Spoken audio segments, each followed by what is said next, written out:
I'm Uriel, head programmer of SCP Pandemic, and this is our very first devlog, so this is pretty exciting. So Pandemic is a game prototype that we were working on since March 2019, I guess. And it's, I believe, the third iteration of this project. So first one, it was Project Ascension, and then first version of Pandemic, and now this version of Pandemic. We had a few resets in the past to adjust scope or review architecture or technology, and now here we are. So in these last months, we've been working on two fronts: the map for Area 12 and some of our core systems. Today we'll take a look at the map, or at least some of the main rooms and the map as a whole to get a sense of scale. And we'll take a look on two of the core systems, being locomotion and interaction. So the game, as I said, is a multiplayer game, and I have two windows already open for the game. So I walk around a little. Please don't mind the huge area over there. This is one of the smaller maps that get loaded during the gameplay, but it's pretty heavy to load the entire thing at once for two machines at the same time. I mean, two clients at the same time. So I only opened one of the small maps. Anyway, as you can see, I can walk around. Everything is properly replicated. Pretty cool. Aiming works. Our locomotion system is, it has three layers. First one being the inputs and replication of inputs and values. I wrote the system myself. And the second one is an asset from the marketplace for the animation processing called the Advanced Locomotion System. It's a pretty cool system, but it depends a lot on net multicast calls and interpolates a lot of things that are being replicated. So we decided to remove the core operation and replace with our own core system. And on top of all of that, we have the gameplay ability system, triggering things like crouching, sprinting, and aiming. So we have three layers to our locomotion. As you can see, I have a new weapon that I just picked up. This is part of the interaction system, and everything is properly replicated. I have a weapon on my back on both machines, and I can switch weapon. There we go. Pretty cool.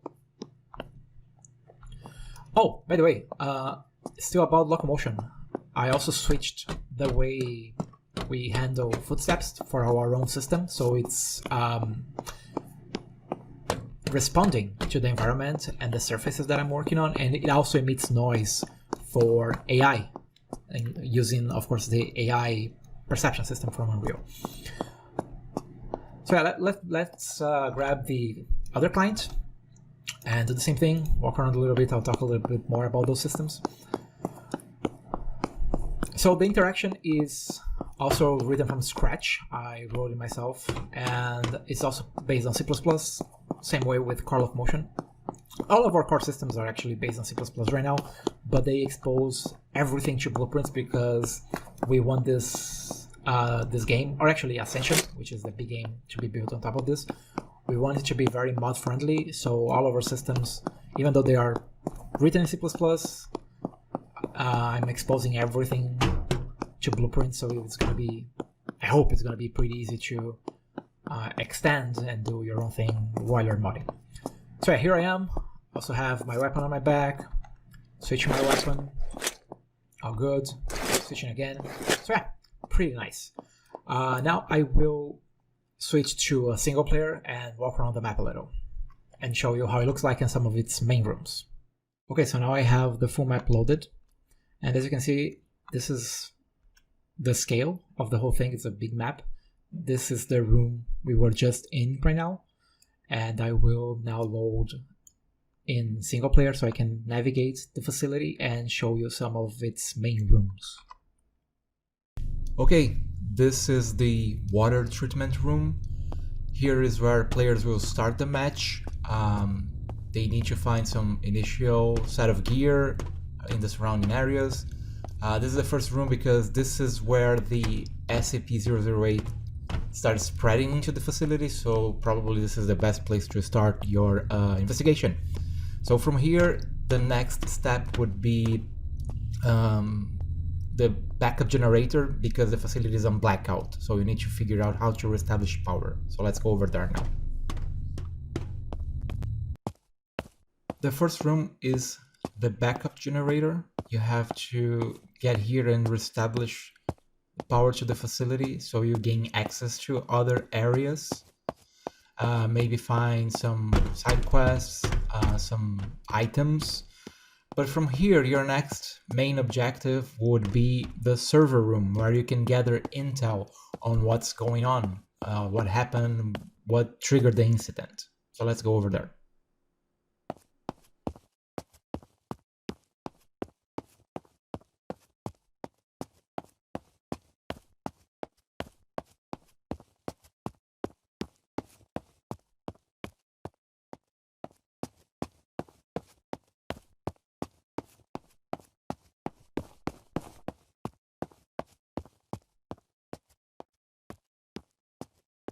Now with the power reestablished, players can access the server room right here, which is where you can gather intel on what's going on, access the logs, find out more about the strand of 008 that you're dealing with, and maybe even unlock some other places. It's one of our most refined rooms for this prototype. I like it quite a bit. And from here, we won't go to the next objective, but we will check one of the final places that you will visit for the pandemic match. Let's take a look. And now finally we're heading back into the transport bay area. This is the first one we've seen today, and this is where the pandemic match ends, when players escape through those blast doors.